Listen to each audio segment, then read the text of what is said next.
Welcome back to Slow Pitch City here in Dorchester. It's the SPO Miken Elimination Championship. Ryan Robinson alongside Steve Camus, and going to get going here for what could very well be the last game of this tournament so far. The Orioles, the undefeated team after beating the Naturals last night in our feature game on the Saturday night broadcast, to get their way into this game, taking on the Aftershock.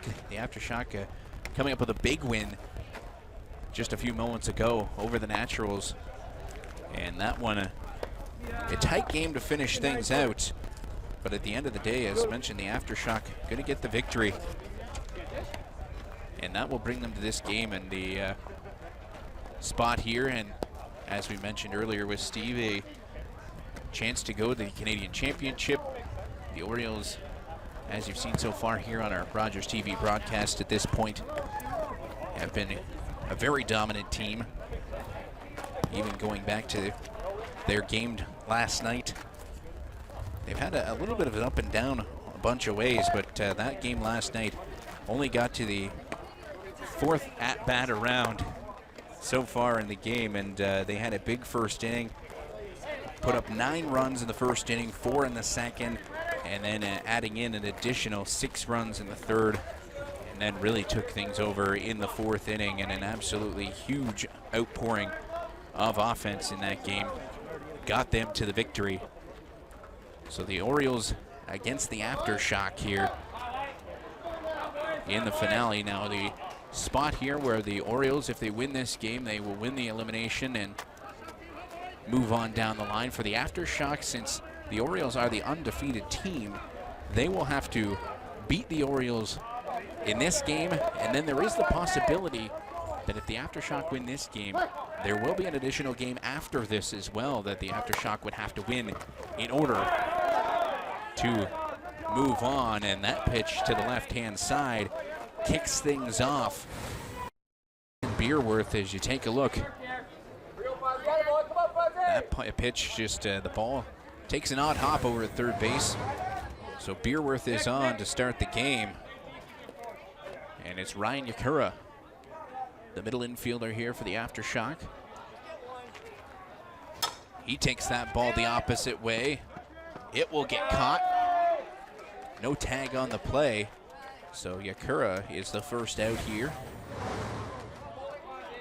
Tries to go the opposite way here, but the fielder was shading towards the right field side. Dave Bolt now, second baseman here for the Aftershock.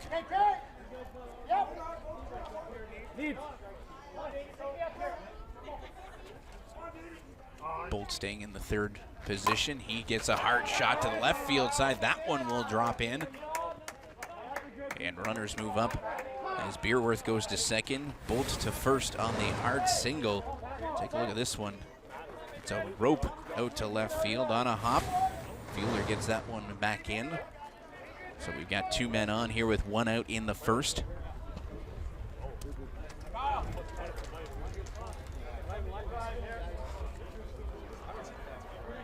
Pitching this game, Mark Foster here for the Orioles.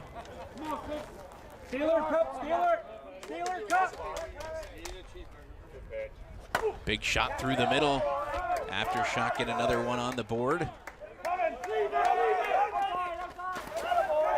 Run comes in to score as Beerworth makes his way in. Bolt moves up to second, and Pat Severin at first.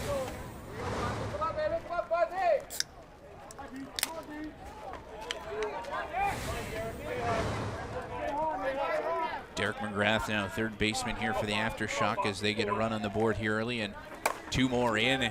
That's a deep drive to left field. Goodbye, baseball.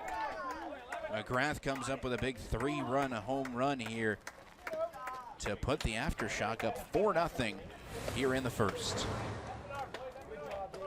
Advantage to Aftershock getting an early lead on the Orioles, because if you don't jump on the Orioles quick, it's tough to compete with them each inning, because they can normally score almost every inning. You look at the Naturals last night when they played the Orioles, 3 runs in that first inning, and still ended up losing that game. So the Aftershock going to get that one through the left side. Keith Woodcock, a big single to start things out for him. And it's just like I said previously, Ryan, in the game of slow pitch, especially in the A division, the runs are at a premium. So even though they've scored 4 already, they know that's nearly not enough. They've got to take advantage and rally as fast as they can to get a lead on the Orioles and put them in a hole. Robbie Lawrence, he'll take that ball and charge that one into the gap in right center field. Woodcock on his horse, he's going to come around to score. And Robbie Lawrence will just walk into second base with how hard that ball was hit. Make it 5-0 now for the Aftershock. And you hear us speaking about the Orioles even when they're not playing, and that's because the Orioles are the team in the A division that have the most championships. They're the team that's virtually the strongest year in, year out. They're the team that everybody wants to beat. They've got a great rivalry going on between the Aftershock and themselves. That one gets by Foster and up the middle. The other part, you know how good a team is? I think this is about the 3rd or 4th, maybe 5th incarnation of jerseys I've seen on the Orioles this weekend. They got a whole wardrobe traveling with them. Earlier this year, there was a little altercation between the two teams that even got a little bit heated in discussion off diamond afterwards. So that adds to the rivalry as well. Ryan Hooper outside pitch, that one pushed to. Nice job to keep the foot on the bag there at second base. That's James Kelly. The big man trolling the middle infield here for the Orioles. I spoke to Kyle here just before this game, and I was talking to him about his pitching in the last inning in the semifinal game against the Naturals. And his pitching was bang on. He was accurate. He spoke about how he pitched certain batters outside, certain batters low, just because of how they hit the ball. The other thing you got to think here, and I know a lot of guys, you don't see a lot of folks go in the bare hand approach. Usually some guys will have the one glove, some go with the two. Not a whole lot of the bare hand approach. Works pretty well for him this time. As this one will go in for 2, possibly more. He's rounding for 3rd. As Cooper comes in to score, and now he'll get the inside the park home run. Big one coming around here. Take a look at this shot coming through, and the dive in right field, just not able to get that one. And then the ball comes in, and a miscue on the relay, and then the ball comes thrown to the plate. It's off. So inside the park home run. And another hard shot down the line. Just hooks foul. As it's Brennan Beerworth with his second at-bat here in the inning. So the Aftershock bat around in the 1st.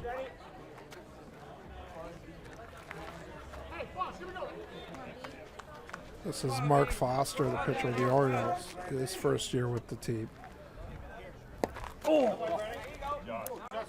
Close one there behind the plate. Ivan Payne letting the umpire know. Hard shot through the gap. So if you needed to make an impression here in the 1st inning, the Aftershock are doing just that, Steve.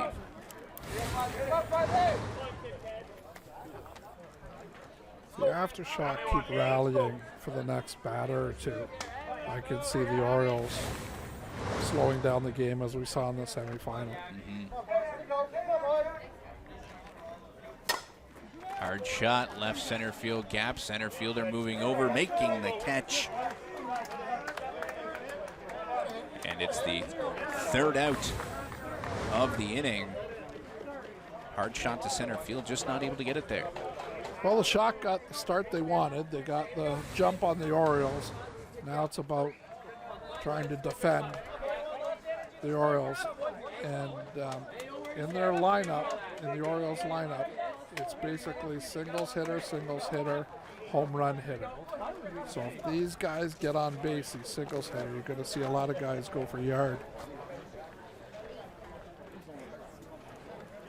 So after the first, the Aftershock will bat around for an 8-0 score here and putting up a big number in the first inning. The Orioles will look to respond, starting things out with Wayne Perrant. He's their leadoff man, has been all weekend. Parents from the Windsor area played with a team called the Henchmen that were around for many years. Hansen's Henchmen have come back into the A division, but it's a totally different team. The team Parent played on was a team that contended for championships, as the Orioles do today. Henchmen were one of the strongest teams in the A division if I was to go back 10 to 20 years. So Wayne's been around a long time. Wayne is small in stature. He's gotten older now, so he's lost a little bit of power, but even up to about 2-3 years ago, he was one of the players in the A division as one of the long ball hitters. He's the guy in the home run derby, winning the home run derby or coming close to winning it. It's all about swing mechanics, and he's got them. As I've always made mention of, and anybody who's heard a broadcast I've done, I always make reference to my dad always saying you always got to look out for sometimes the smaller guy, because the bigger they are, the harder they fall. And Wayne's going to use the full length of the batter's box. The batter's box is 7 feet long, and he'll come right back as far as the umpire will allow him, and he'll step twice into the ball when he hits it.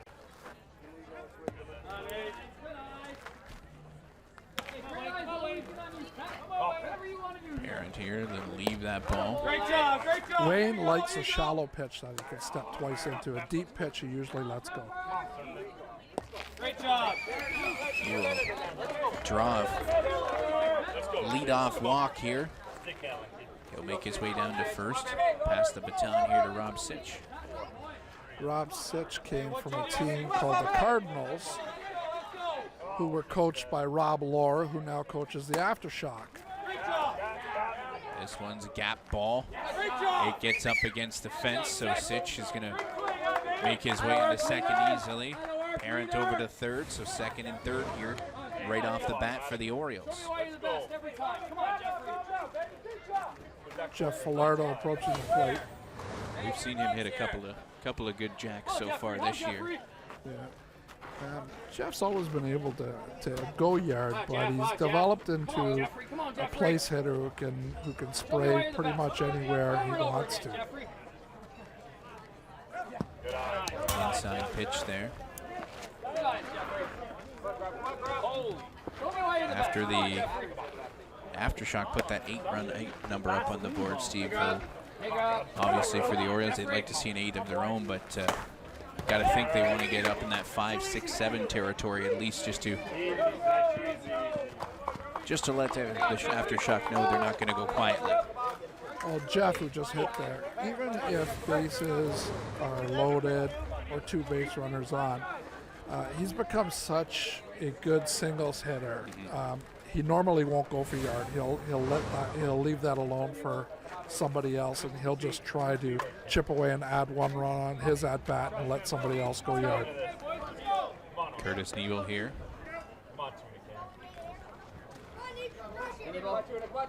Nebel going with the Sands batting gloves approach.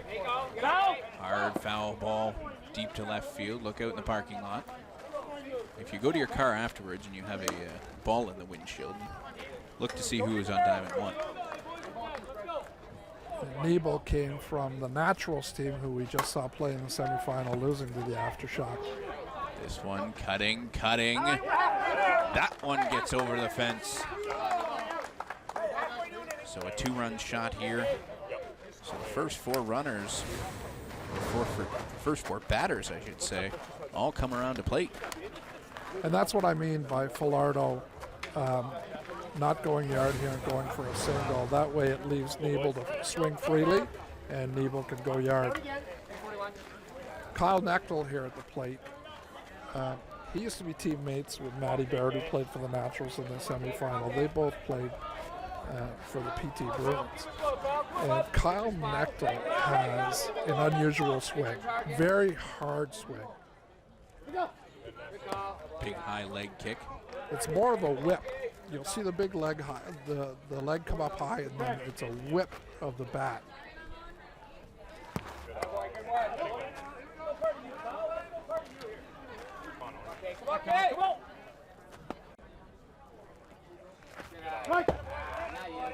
This one going for a strike.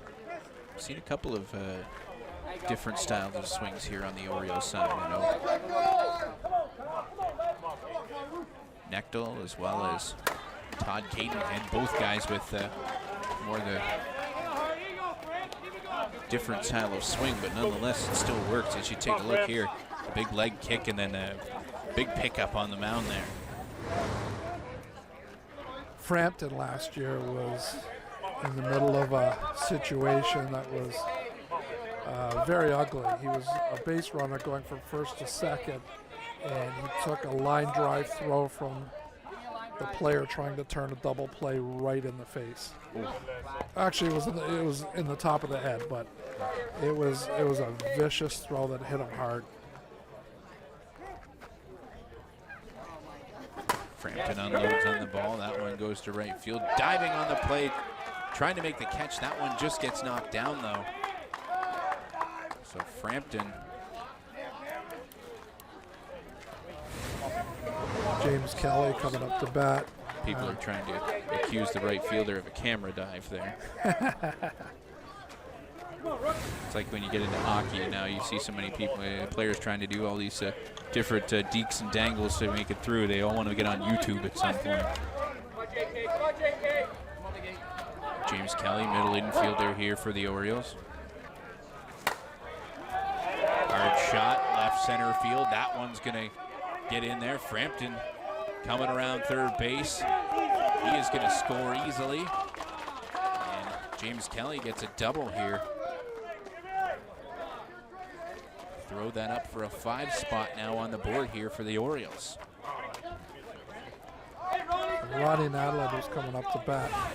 He used to play for a team sponsored by Slow Pitch City, and the Canadian Championships was in Windsor in 2007, and he had an amazing tournament. Ever since then, he's been one of the top players in the A division, and the Orioles recruited him because of that. Well, wouldn't they? Hits just like that. That one gets through a gap, and he's going to go 3.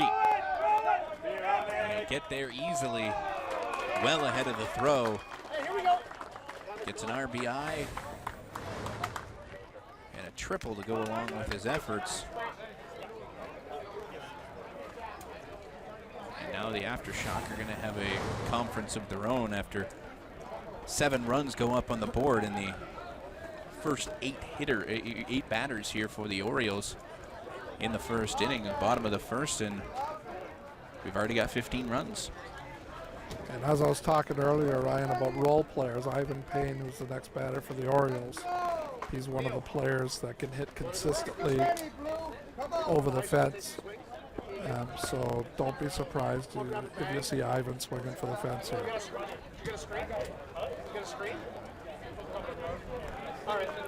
What the Orioles have done predominantly over the last few seasons is the bottom 3 hitters on the team are evaluated, and they decide whether you stay or you go. That's right.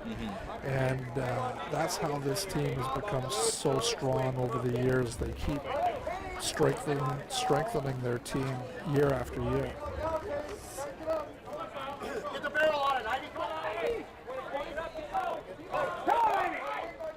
So 1 home run here in the inning. 7 so far for the Orioles. Payne's getting a high fly ball, but just got under it. No tag on the play. So that one goes for the 2nd out here in the inning. He's definitely looking for a deep drive there.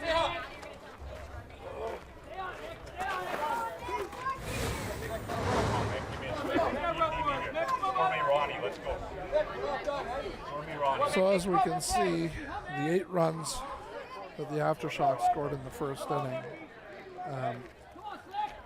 are not enough to Hard shot, that one to left field for the third out.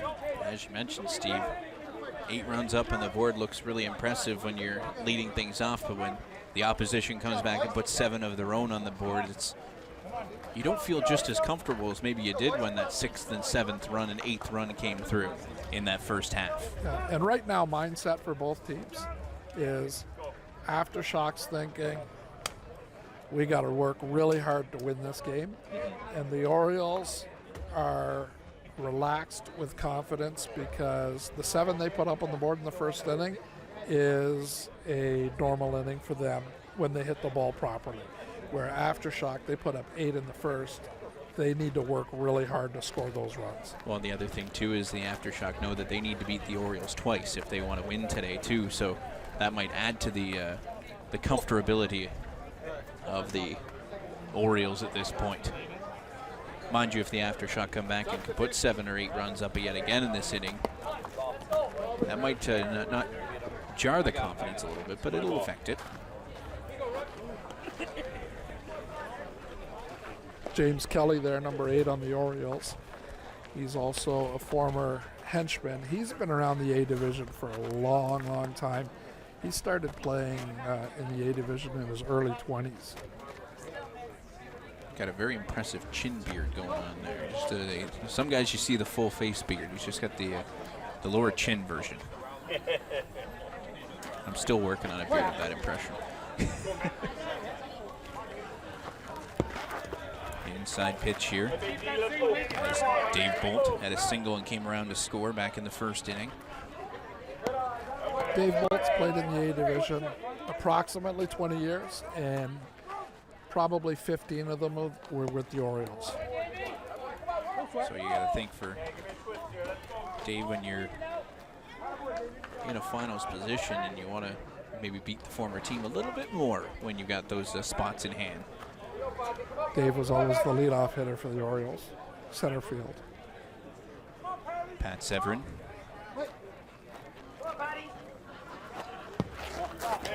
Holds on to that one.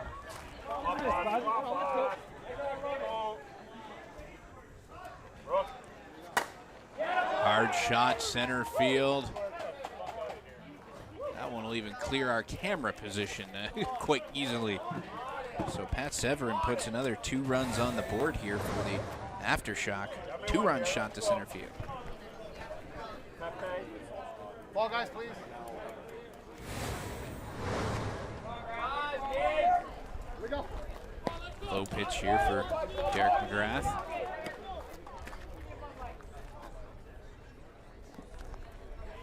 That one's a little higher.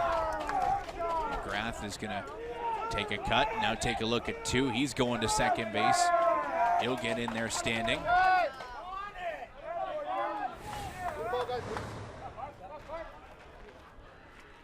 As the Aftershock have 2 in so far, no out in the second inning. So here's Farmer coming up to bat. Came into the game as a pinch hitter in the semifinal with an important single. Call was illegal, but it was a little late. So he has to go back and touch the base, does Jason Farmer. Great defensive play by Wayne Perrin at third base here. Threw from his knees, the throw was up the line, and all Jeff Filota could do at first base was knock it down. Farmer safe at first. Hey, here we go. Robbie Lawrence now.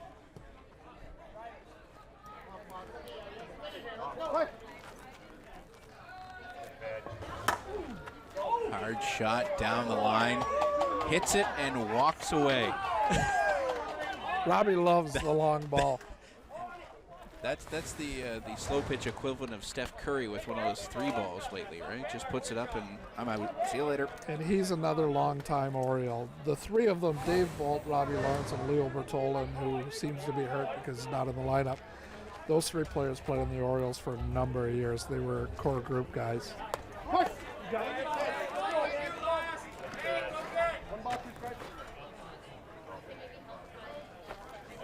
So that's 5 more in the inning here. go. Go get.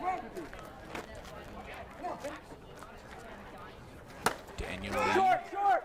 out to right field. This one might be trouble.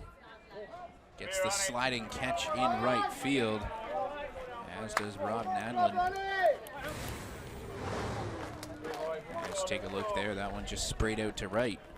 But a nice sliding catch on that one. He'll make a highlight reel, no doubt about that. Ronnie Nadlin, a firefighter.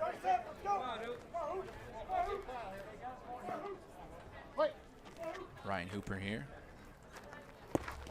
As the sun continues to make an appearance and then hide behind clouds.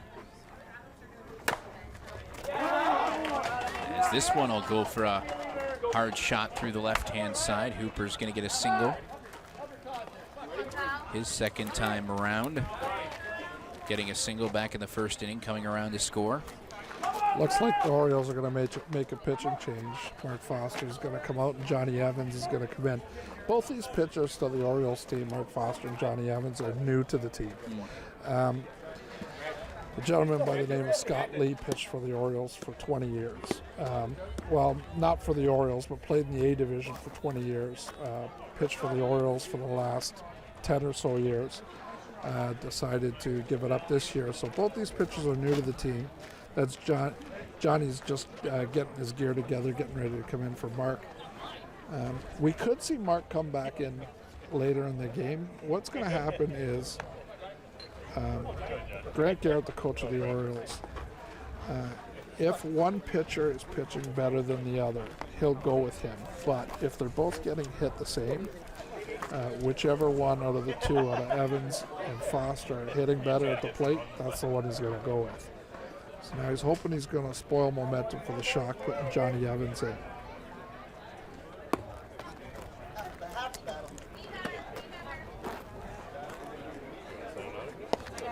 So he'll get a couple of throws in here.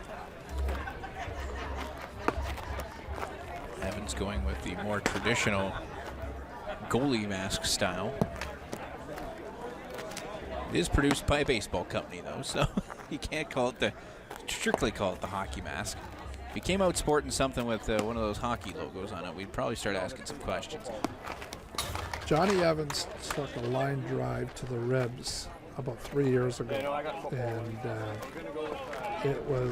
the bruise was unbelievable. I believe it broke a rib or two, slight break, and he's still pitching. Johnny Evans been playing in the division as long as all the other senior guys. Was a phenomenal shortstop for a team called Higgins.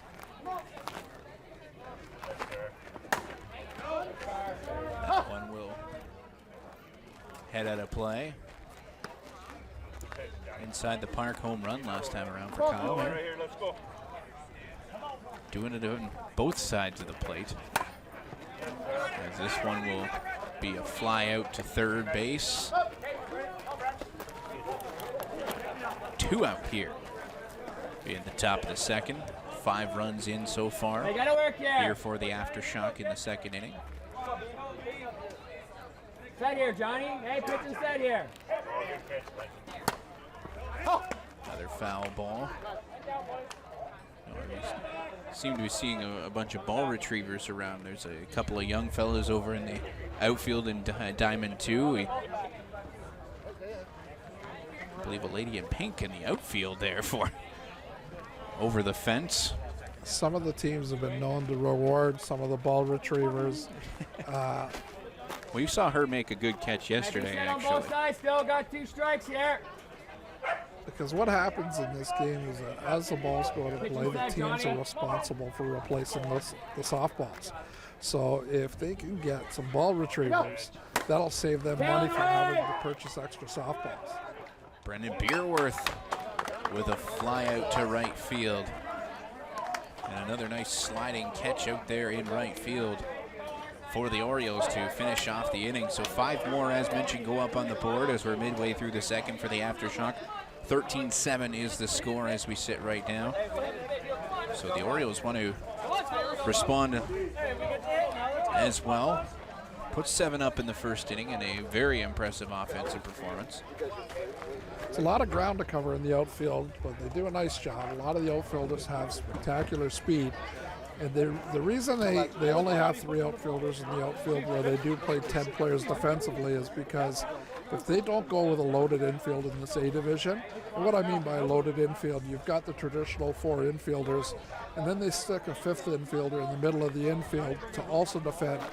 If you don't do that in this A division, the hitters are so good at picking the spots that they will just get single after single. So they sacrifice some territory in the outfield in order to congest the infield to stop the players hitting from the batters hitting holes. So it looks like Foster's still in the game. He's hitting. So I think what they did was they put Johnny Evans in for Ivan Payne. I think they took Ivan Payne out because Frampton came in to catch, and Johnny Evans went in. Come on, Fozzie Bear, come on, get us rolling, baby. Mark Foster here kicking things off in the second inning.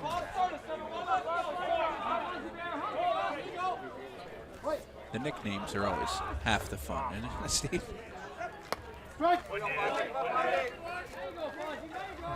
You may be able to hear in the ambient sound that Mark Foster's known as Fozzie. Foster deep right field, that's one. Moving over, and the right fielder makes the catch. 1 out here in the inning. Hooper with the catch out and right. Hands the baton to Wayne Parent. He drew a walk back in the first inning and came around to score.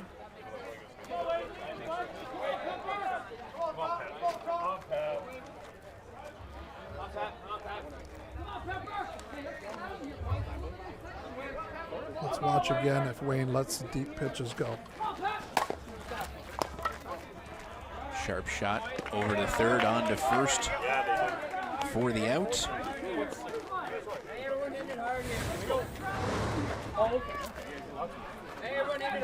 Let's go, Sitch.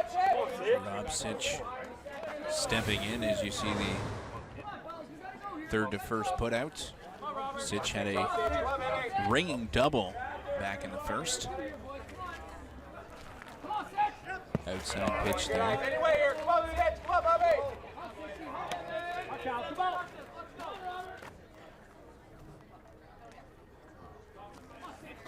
Outside pitch right up the middle. Knocked down, throw on to first. Third out here in the inning. So no runs on the boards for the Orioles this time around after having a big one in the first. 13-7 the score. We'll take a break and have the third inning for you next here on Rogers TV.